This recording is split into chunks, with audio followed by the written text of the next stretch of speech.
about sa revelations kahapon ng mga diskaya sa umano'y korupsyon sa flood control project. Tingin niyo po ba may bigat yung statement nila? And si Curly Diskaya po nanghihingi po sa inyo ng proteksyon para daw po sa seguridad niya after niyang pangalanan yung mga kongresistang sabi nila sangkot daw sa korupsyon. Yeah. Can I correct that? These are not revelations, they are allegations.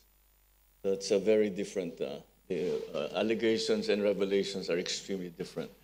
So we will examine all the allegations that have been made.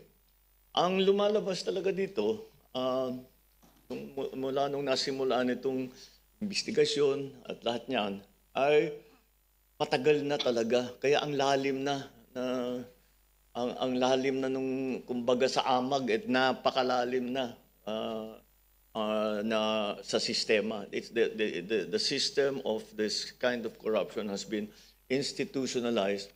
And if you look at the allegations that have been made, nagsimula sa 2003 pa ito. So this has been going for 21 years. And that is why it's so deeply seated within the system. And that's why it's going to be a very, kailangan masalimuot at detalyado ang ating magiging investigasyon at para matignan. And yan ang magiging trabaho ngayon ng ating independent commission.